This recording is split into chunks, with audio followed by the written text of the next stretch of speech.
그런데 미국의 한 정신의학 박사가 이런 말을 했습니다. 사람에게 있어 상황보다 더 중요한 것은 그 상황을 바라보는 관점이다라는 말을 했습니다. 굉장히 멋진 말 아니겠습니까? 동일한 환경에 처해 있는 사람이라 하더라도 그 사람이 가진 관점에 따라서 그 환경과 상황에 더 많은 영향을 받기도 하고 또 덜 받기도 한다는 것입니다. 우리가 아는 것처럼 정말 좋은 부모님과 좋은 조건 그 환경에서 자란 사람 중에서도 정말 별로인 사람이 태어나기도 하고 자라기도 하고, 또 반대로 참 너무나 열악한 환경 가운데서도 우리가 흔히 개천에서 용난다라고 할 만한 그런 정말 멋지고 대단한 사람들이 또 나오기도 하는 걸 보면 이 정신의학 박사의 말이 결코 틀리지 않았다는 것을 우리가 알 수 있습니다. 사람에게는 상황보다 바라보는 관점이 더 중요하다. 근데 이 말은 단지 그 미국의 정신의학 박사가 하는 말이 아니라 사실 성경의 가르침도 동일합니다. 성경은 이 땅을 살아가는 우리의 환경이 좋을 것이라고 결코 말하지 않습니다. 다만 그 환경을 능히 이길 수 있는 관점을 우리 모두가 가질 수 있다라고 말합니다. 오늘은 사도 요한의 이 계시록 말씀을 통하여서 교회도 힘들고 성도로서 살아가기 힘들다고 하는 이 시대, 이러한 환경 가운데서 우리가 어떠한 관점으로 어떠한 시선을 가질 때에 믿음으로 살아낼 수 있는지를 우리 함께 살피도록 하겠습니다. 오늘 설교할 부분은 크게 네 부분입니다. 먼저 하나님께서 환상 가운데에서 이 요한에게 올라오라, 보이리라 라고 말씀하신 부분에 대해서 살필 것이고, 그리고 요한이 올라가서 보았던 장면들을 살필 것입니다. 요한이 보았던 장면은 보좌를 중심으로 기록되어 있는데 요한에게 화려한 보좌를 보이셨다는 것과 다음으로는 그 보좌 주위에 있는 네 생물에 대하여서, 그리고 마지막으로는 또 24장로들에 대하여서 함께 말씀을 나누도록 하겠습니다. 지난주 큐티를 하신 분들은 다들 아시겠지만 오늘 본문 앞에 요한계시록 2장과 이 3장까지는 소아시아의 7 교회들에게 하나님께서 요한을 통해 메시지를 전하시는 그 내용이 기록되어 있습니다. 에베소 교회부터 라오디게아 교회까지 그 7 교회들 각각에 대하여서 이런저런 말씀들을 하시는데, 물론 그 말씀들은 각 교회의 특성에 맞게 각 교회에게 주신 말씀으로도 볼 수 있지만 사실 그 시대 지상에 존재하는 교회들에게 보편적으로 하신 말씀으로 우리가 보아야 합니다.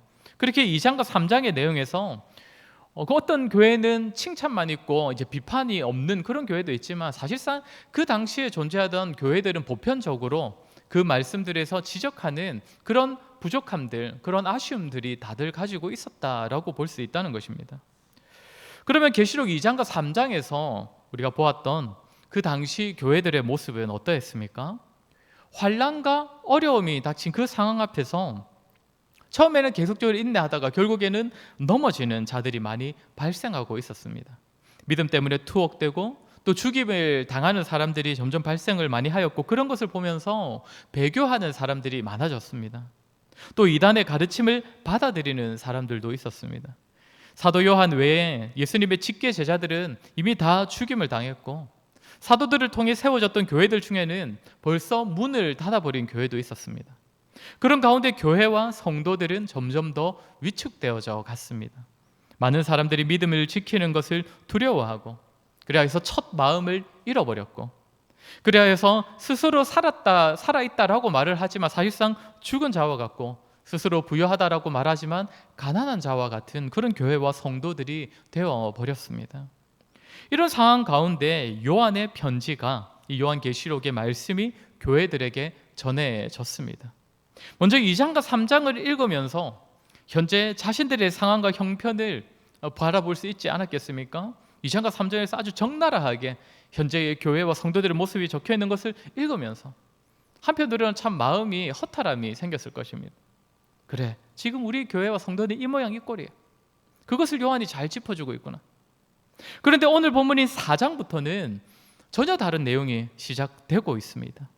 2장과 3장에서 하나님께서 질타하시는 내용을 보면서 더 이상 교회와 성도들에게는 희망이 없구나, 소망이 없구나, 그런 생각에 빠져 있었을 수도 있는데 4장이 시작되면서 이제 전혀 다른 장면들이 펼쳐지기 시작한다는 것입니다. 우리 오늘 본문 1절을 같이 한번 읽도록 하겠습니다. 1절 말씀 시작. 이 일 후에 내가 보니 하늘에 열린 문이 있는데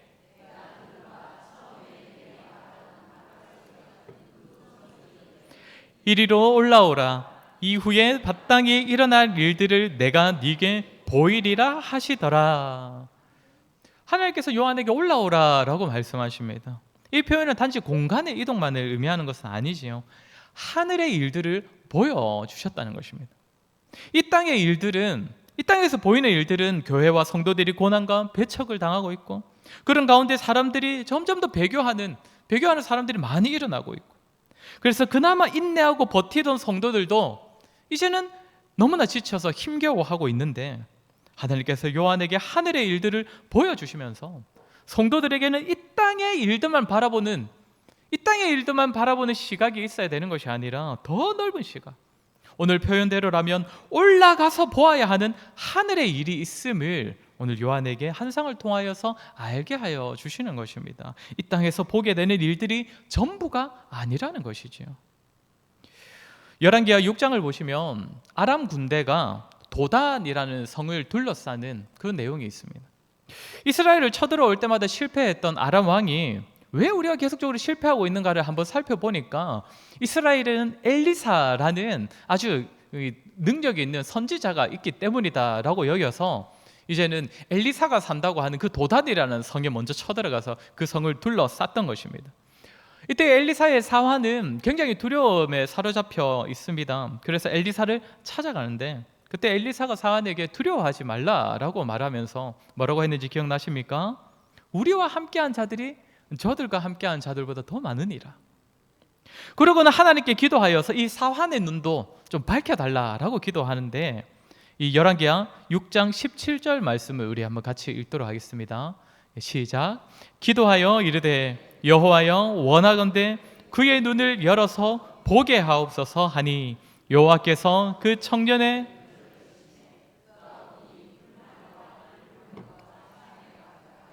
엘리사를 둘렀더라. 아멘. 아람 군대가 지금 성을 둘러싸고 있지만 하나님의 군대는 그보다 더 가득하게 산을 둘러싸고 있는 것을 이미 엘리사는 보고 있었고, 또 엘리사의 기도를 통해 이제 엘리사의 사환까지도 보게 되었던 것입니다. 이 사환이 하나님의 군대를 볼 수 없었을 때에는 두려워하는 것이 어쩌면 당연한 것입니다. 하나님의 일하심을, 하나님께서 친히 자신의 상황 가운데 개입하고 계심을 보지 못하였을 때는 두려워하는 수밖에 없을 것입니다. 환경과 상황으로 인하여 절망하거나 넘어질 수밖에 없을 것입니다. 그러나 하나님께서 그 상황과 그 환경 너머에서 일하고 계심을 보았을 땐 두려움을 이길 수가 있다는 것입니다. 오늘 하나님께서 사도 요한에게 올라오라라고 하셔서 보여주시는 것도 동일합니다. 그의 시선이 그저 이 땅에 머물러 있다면 교회와 성도의 상황으로 인하여 절망에 빠져 있을 수밖에 없겠지만 그의 시선을 끌어올려 주시는 것입니다. 미로 같은 숲속에 우리가 갇혀 있을 때에 그 미로 안에만 있으면 정말 어떻게 빠져나갈 수 있을지 우리가 도저히 알 수가 없지만, 하늘에 끌어올려져서 그 미로 같은 숲을 내려다본다면 우리는 어디가 길인지를 금방 찾을 수 있지 않겠습니까? 마치 그것처럼 하나님께서는 요한을 올라오게 하셔서 땅에서는 볼 수 없는 하늘의 일을 보게 하셨고, 그로 말미암아 세상의 교회와 성도의 상황을 새로운 관점으로 바라보게 하셨던 것입니다. 사랑하는 성도 여러분, 저와 여러분에게도 믿음으로 눈이 열리고 또 말씀 가운데 주의 일하심을 확인하고 또 기도 가운데 우리의 시선이 새로워지는 그런 일들이 있어야 하는 이유가 바로 이것입니다. 교회와 성도의 상황은 날이 갈수록 안 좋아질 수도 있습니다. 환경과 상황의 관점으로 보면 갈수록 교회는 힘을 잃어가고 이 땅에서의 영향력을 상실하고, 그런 가운데 성도가 신앙생활을 하고 또 사회생활을 같이 병행하는 것은 너무나 점점 더 어려워질 수도 있습니다. 그러나 우리가 이 가운데서도 절망하지 않고 여전히 소망 가운데 믿음을 지킬 수 있는 비결은 바로 이것입니다. 우리의 시선이 하늘로 올라가는 것입니다. 당장 눈에 보이는 상황과 환경을 넘어서서 하늘에 하나님께서 친히 간섭하시고 여전히 일하고 계심을 기억하며 다시금 소망 가운데 일어서는 것입니다. 그때 더 이상 우리는 우리가 처한 상황과 환경과 이 땅의 교회의 상황이 단지 절망적인 것이 아니라 또다시 소망을 품게 되는 그러한 이유가 될 수 있을 것입니다. 저와 여러분에게도 이러한 믿음의 눈, 하늘의 일들을 볼 수 있는 시선이 있기를 주의 이름으로 간절히 소원합니다. 그러면 이제부터 살필 것은 그렇게 끌어올려진 사도 요한에게 하나님께서 환상 가운데 보여주신 장면입니다. 조금 길지만 우리 2절부터 6절까지를 우리 한번 같이 읽도록 하겠습니다. 오늘 본문 2절부터 6절입니다. 시작. 내가 곧 성령에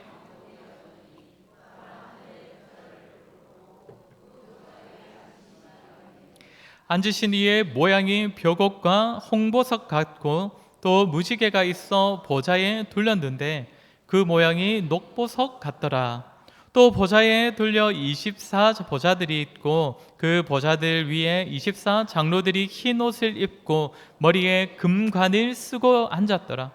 보좌로부터 번개와 음성과 우레소리가 나고 보좌 앞에 켠 등불 7이 있으니 이는 하나님의 7 영이라. 보좌 앞에 수정과 같은 유리바다가 있고 보좌 가운데와 보좌 주위에 4 생물이 있는데 앞뒤에 눈들이 가득하더라. 아멘. 혹시 캐치하셨는지 모르겠는데 지금 우리가 읽은 구절을 포함해서 오늘 본문 전체에 가장 많이 등장하고 있는 단어가 무엇인지 아시겠습니까? 누가 보신 것 같은데 보좌입니다. 보좌라는 단어가 계속 등장하고 있습니다. 보좌 위에 앉으신 이 보좌에 보석이 둘려 있고 또 그 보좌를 중심으로 24 장로들이 앉아 있는 보좌도 또 있고 또 그 보좌로부터 번개와 우레소리가 나고 보좌를 비추는 등불이 있고 보좌 주위에 4 생물이 있고. 그러니까 오늘 본문이 하나님께서 지금 요한에게 보여주신 것들이 참 많이 있지만, 그래서 오늘 본문이 다양한 것을 기록하고 있지만 결국 하나님께서 지금 사도 요한에게 보여주시는 것이 무엇이라는 것입니까? 보좌라는 것입니다. 보좌를 중심으로 그곳의 모습과 그 보좌 주위에서 일어나는 일들을 지금 요한에게 보여주셨다는 것이지요. 그러면 성도 여러분, 보좌는 무엇입니까? 보좌는 어떤 것입니까? 보좌는 왕이 앉아있는 자리를 의미합니다. 왕이 앉아있는 자리. 왕이 앉아서 나라를 통치하는, 다스리는 그 자리를 보좌라고 합니다. 그렇게 성경에서 보좌라고 하면 왕이신 하나님의 통치를 상징하는 겁니다. 그러면 하나님께서 지금 환상을 통해서 사도 요한에게 보여주시는 것이 무엇이라는 것입니까? 하나님의 통치라는 것이죠. 하나님의 다스리심을 보여주셨다는 것입니다. 다시 말씀드리지만 사도 요한 당시에 교회와 성도들은 계속되는 그 핍박 앞에서 낙심되고, 더구나 얼마 전까지 함께 신앙생활 하던 자가 잡혀가기도 하고, 또 함께 신앙생활 하던 자가 죽임을 당하기도 하고, 더 힘 빠지는 것은 함께 막 버텨보자고 했던 사람들이 갑자기 어느 날 돌아서서 배교하고 나가버리고 이단을 따르고 있고, 그렇게 정말 절망적인 상황을 성도들이 보내고 있었을 것입니다. 그렇게 성도들 마음에는 과연 이 세상을 통치하는 존재가 누구인가? 과연 세상은 왕이신 하나님께서 다스리는 곳이 맞는가? 아니면 로마 황제가 통치하는 곳인가? 그런 의문이 들었을 것입니다. 그런 상황 가운데 하나님께서 사도 요한에게 보여주시는 것이 무엇입니까? 하나님의 보좌예요. 하나님께서 진정한 왕이시며 하늘 보좌 위에서 온 세상 만물을 통치하고 계시다는 사실을 보여주시는 것입니다. 여전히 최고의 권위를 가지는 그 천상의 보좌에 하나님께서 자정하셔서 온 세상을 다스리고 계신다는 그 장면, 그 모습을 보여주셨다는 것입니다. 그래야 마치 이 땅이 세상 권세에 의하여 통치를 받고 있는 것 같아 보이고 로마 황제가 최고의 통치자인 것 같아 보이는 이 상황 속에서도 참되신 통치자, 이 세상의 통치자 정도가 아니라 하늘에서 온 세상을 다스리고 계시는 분이 하나님이심을 다시금 기억하도록, 다시금 깨닫도록 이 환상을 보여주셨다는 것입니다. 사랑하는 성도 여러분, 저와 여러분은 이 세상이 누구의 통치를 받고 있다라고 여기며 살아가고 있습니까? 참되고 영원한 통치자, 우리가 이 세상에서 보게 되는 그 어떤 세상의 환경과 상황도 우리 하나님의 통치 안에 있다는 사실을 여러분 믿으십니까? 실천적 무신론자라는 말이 있습니다. 실천적 무신론자. 자신이 성도다, 자신이 그리스도인이다라고 고백은 하지만 정작 그의 삶을 보면, 믿음을 실천하는 그 모습을 보면 마치 무신론자와 비슷한 그런 신자들을 향하여서 실천적 무신론자라고 표현을 하기도 합니다.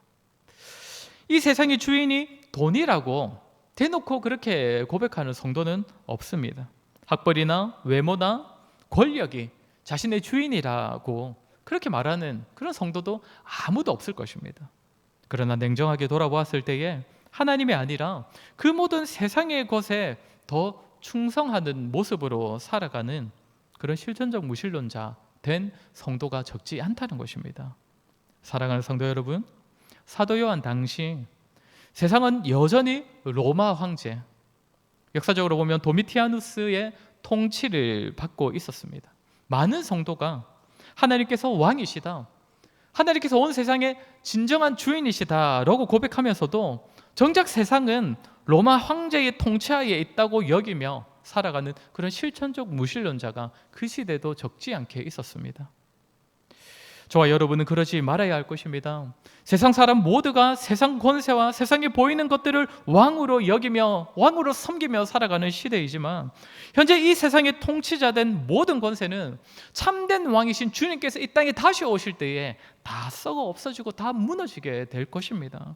그렇게 저와 여러분은 장차 없어질 그런 권세가 아니라 참되고 영원한 왕이시며 통치자이신 하나님께서 지금도 저와 여러분의 삶을 다스리고 계시며 온 세상의 주인 되어서 다스리고 계시다는 사실을 기억하고 확신해야 할 것입니다.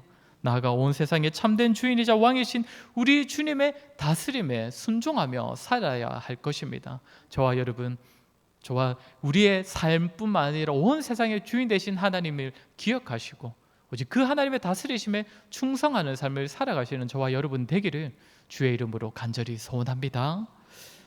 또 하나 하나님께서 오늘 사도 요한에게 보여주시는 장면에서 주목할 것은 보좌 주위에 있는 내 생물입니다. 좀 전에 우리 6절까지 읽었는데 6절부터 이제 내 생물에 관한 내용이 등장을 하고 있습니다. 우리 6절부터 8절까지의 말씀 우리 같이 한번 읽도록 하겠습니다. 6절부터 8절입니다. 시작. 보좌 앞에 수정과 같은 유리 바다가 있고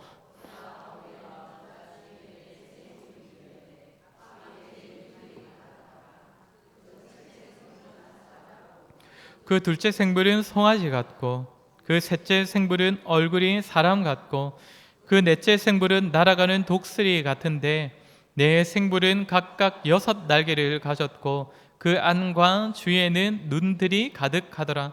그들이 밤낮 쉬지 않고 이르기를 거룩하다 거룩하다 거룩하다 주 하나님 곧 전능하신 이여 전에도 계셨고 이제도 계시고 장차 오실 이시라 하고. 아멘. 네 생물이 있다라고 하는데 각기 사자 같고 송아지 같고 사람 같고 독수리 같은 그런 모습이고, 이 생물들은 6 날개를 가지고 있는데 그 날개 안팎에 눈들이 가득하다라고 말하고 있습니다. 예전에 제가 이제 그림을 하나 본 적이 있었는데 이게 설명 그대로 이 그 네 생물을 그려놓은 그림을 본 적이 있습니다. 우리 성도 여러분 어떠실 것 같습니까? 우리가 천국에 딱 입성했는데 이런 모양을 가지고 있는 네 생물이 우리를 맞으러 왔다라고 한번 상상을 해보면 기분이 좋으실 것 같습니까? 무서울 것 같으십니까? 저는 상상을 해보면 뭔가 그 그림도 되게 좀 뭔가 기괴스러웠거든요. 그래서 저는 상상을 해보면 뭔가 좀 무섭지 않을까 이런 생각도 듭니다. 우리가 이 네 생물은 우리가 문자 그대로 이해하기보단 이것이 의미하는 것이 무엇인지를 우리가 알 필요가 있습니다. 여기 나오는 네 생물은 사실 이사야서하고 에스겔서에 먼저 등장했던 그 네 생물입니다. 각각이 이 짐승의 대표로서 사자의 얼굴, 그리고 가축의 대표로서 송아지 얼굴, 또 피조물들을 대표하는 인간의 얼굴, 그리고 날짐승을 대표하는 독수리로 독수리 얼굴을 가지고 있습니다. 그러니까 세상에 존재하는 모든 피조물들을 나타내는 대표적인 생물들로 이 네 생물이 등장하는 것인데, 이 생물들이 전혀 본래 지금 이 땅에서는 사실 다투기도 하고 경쟁하기도 해야 되는데 전혀 그러지 않고 하나된 모습으로 지금 무엇을 하고 있습니까? 하나님을 찬양하고 있는 그런 모습을 보여주고 있는 것이죠. 그리고 이 생물들에게 눈이 많다는 것 역시도 실제로 그런 모습일 것이다. 그것이 아니라 그 의미가 무엇인지를 우리가 알아야 합니다. 눈은 어떤 의미입니까? 눈은 보는 것을 의미하지요. 눈이 많다는 것은 그만큼 보는 것이 많다는 것이기에 많은 것을 보고 많은 것을 안다라는 그런 상징을 나타냅니다. 그렇기 때문에 눈이 많다는 것은 결국 지혜롭다라는 것이죠. 눈이 가득하다는 것은 그만큼 지혜가 가득하다는 것입니다. 눈이 너무나 많아서 온 세상에 일어나는 모든 일들을 다 캐치하여 알 수 있고, 그래서 그 모든 것을 아는 상황에서 그 모든 것을 판단할 수 있는 그런 지혜가 있는 이 내생물들이 그런 지혜를 가진 존재라는 것이죠. 그러면 이렇게 지혜로운 존재들, 정말 모든 것을 봐서 알고 있는 이 참된 지혜를 가진 존재들이 지금 본문에서 하는 행동이 무엇이라는 겁니까? 8절을 보면 밤낮 쉬지 않고 거룩하다 거룩하다 전능하신 하나님이요, 그렇게 하면서 하나님을 찬양하고 있다는 것이죠. 세상의 모든 존재들보다 더욱더 지혜로운 존재들이 하나님을 찬양하고 있다는 것입니다. 이 장면이 지금 사도 요한과 그 당시 교회의 성도들에게 무엇을 말해주겠습니까? 이토록 고난 많고 어려움이 많은 세상 가운데서 하나님을 예배하고 하나님을 여전히 찬양하는 너희가 사실상 가장 지혜로운 행위를 하고 있는 존재들이다, 이 말을 해주는 것입니다.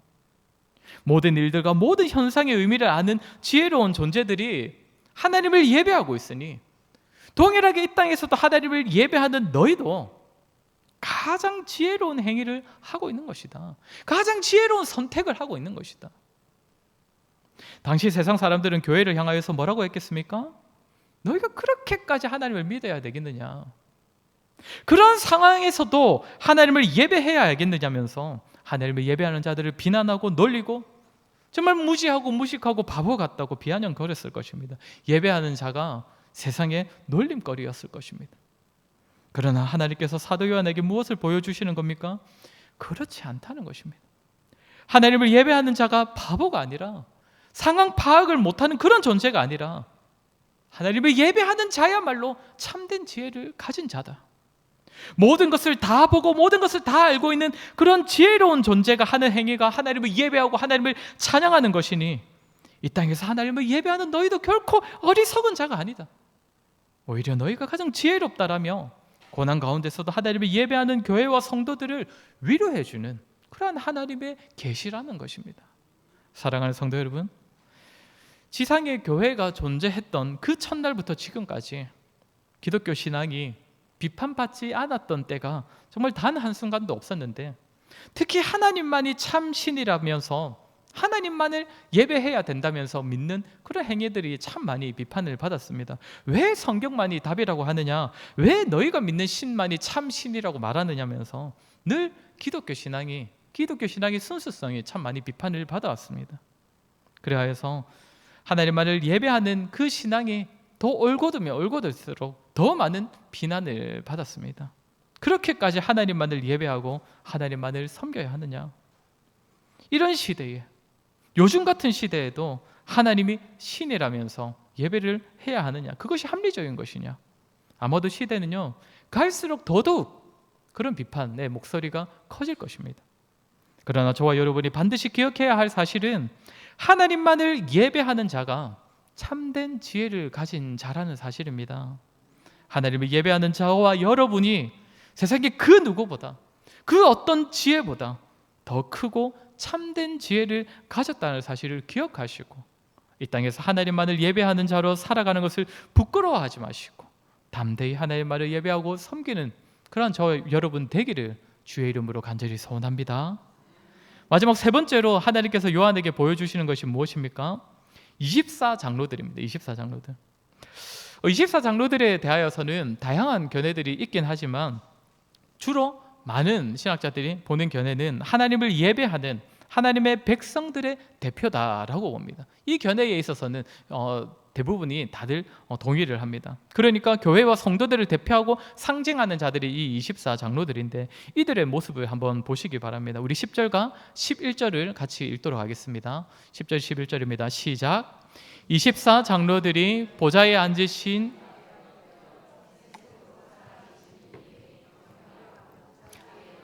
보좌 앞에 드리며 이르되 우리 주 하나님이여 영광과 존귀와 권능을 받으시는 것이 합당하오니 주께서 만물을 지으신지라 있었고 또 지으심을 받았나이다 하드. 이들도 결론적으로 말하면 이들도 하는 행위가 뭡니까? 하나님을 찬양하고 있습니다. 그런데 어떤 모습입니까? 어떤 모습으로 하나님을 찬양합니까? 앉아있던 보좌에서 내려와 엎드려서 그렇게 하나님을 경배하고 또 자신들이 지금 쓰고 있던 관을 하나님께 드리면서 하나님을 찬양하고 있습니다. 이 모습은 그 당시에 로마의 지배를 받고 있던 왕들이 로마의 황제를 이렇게 대면할 때 보였던 모습입니다. 그러니까 자신들도 왕이니까 굉장히 높은 자들이지만 자신들이 지배를 받고 있는 로마 황제 앞에서는 자신들은 더 낮아진 존재가 될 수밖에 없지 않습니까? 그러니 진정한 그 로마 제국 하에서의 참 왕이라고 할 수 있는 로마 황제 앞에서는 자신들이 보좌에서 내려앉고 또 그 쓰고 있던 관을 그 로마 황제 앞에 벗어두면서 그와 이제 아련을 하고 그렇게 했던 것입니다. 이 모습이 보좌에 앉으신 하나님과 지금 그 주변 보좌에 앉아있던 하나님의 백성들 사이에서 일어나고 있다라고 하나님께서 이 환상을 통해 보여주시는 것이죠. 무엇을 의미하겠습니까? 먼저는 하나님을 찬양하는 하나님의 백성들의 존귀함을 보여주는 겁니다. 하나님을 예배하고 하나님을 섬기는 자들을 하나님의 보좌 주위에 있는 왕이 앉을 만한 그 주변의 보좌에 앉혀주시고 그들에게 관을 씌워주셨다는 것입니다. 물론 그 모든 것은 사람의 공로가 아니라 하나님의 공로이기 때문에 하나님의 은혜이기 때문에 그 자리에 앉아있던 자들이 다시금 하나님 앞에 엎드려서 다시 관을 벗어서 하나님께 드리고 있습니다. 그러면 하나님께서 또 어떻게 하시겠습니까? 또 그 처음처럼 보좌에 다시 앉혀주시고 다시 그 관을 그의 머리에 씌워주시는 것, 그렇게 다시금 그를 높여주신다는 것입니다. 이것이 천상에 있는 하나님의 백성들에게 장차 일어날 일들이라는 것입니다. 비록 당시의 교회의 눈에는 로마 황제가 가장 거대한 통치자이고 그 아래 속국에 있는 왕들이 그 로마 황제 다음으로 존귀한 자들처럼 보이지만 그것이 아니라 하나님을 예배하고 섬기는 자들이 참된 통치자요 왕이신 하나님께서 정말 존귀하게 여겨주시는 자들이라는 것, 장차 완전히 높아져서 존귀케 될 자들이라는 것을 하나님께서 환상을 통하여서 보여주신다는 것입니다. 사랑하는 성도 여러분, 저와 여러분도 결코 잊지 말아야 할 것입니다. 하나님을 예배하는 저와 여러분이 장차 천상에서 존귀하게 여김을 받을 자들입니다. 비록 이 땅에선 그다지 빛나 보이지 않고 잘 나가지 못하더라도 이미 하늘의 하나님께서 보시기에는 우리는 존귀한 자들이고 또한 장차 천국에서 하나님의 보좌 앞에서 하나님을 예배할 수 있도록 우리를 더더욱 높여주실 것입니다. 그 사실을 기억하시고 장차 우리에게 일어날 그 일들 가운데 소망을 가지시고 이 땅을 살아가시기를 간절히 소원합니다. 저와 여러분, 오늘 들은 말씀처럼 정말 믿음의 눈으로 천상을 바라보는 시선으로 이 땅을 살아갔으면 좋겠습니다. 하늘 보좌에 계신 하나님께서 온 세상의 참된 통치자 되셨음을 기억하시고 그 하나님을 예배하는 삶이 가장 지혜로운 삶이며 하나님을 믿고 섬기는 자들이 가장 존귀히 여김 받을 것임을 기억하시고 그 믿음으로 소망 가운데 살아가시는 저와 여러분 되시기를 주의 이름으로 간절히 소원합니다. 우리 시간 말씀을 기억하며 같이 한번 기도했으면 좋겠습니다. 이 땅을 살아갈 때에 정말 천상을 바라보는 시선으로 살아가게 해달라고 기도했으면 좋겠습니다. 우리 자신과 이 땅의 교회와 현실과 상황을 바라보면 정말 여러 가지로 힘겹고 어렵고 그리하여 믿음을 지키며 예배하는 삶이 마치 너무나 무지한 삶인 것 같고 이 세상 사람들의 모습에 비하여선 뒤처지는 것만 같아 보일지라도 저와 여러분 오늘 말씀을 기억하며 우리 기도할 때에 하나님, 하나님께서 온 세상을 통치하신다는 사실과 그 왕 대신 하나님을 예배하는 것이야말로 가장 지혜로운 모습이라는 것, 하나님을 예배하는 우리에게 장차 가장 존귀한 자리가 예비되어 있다는 사실을 믿음의 눈으로 바라보며 이 땅을 믿음으로 살아가게 하여 주시옵소서. 우리 시간에 들은 말씀을 기억하며 우리가 같이 한번 기도하도록 하겠습니다. 기도하겠습니다.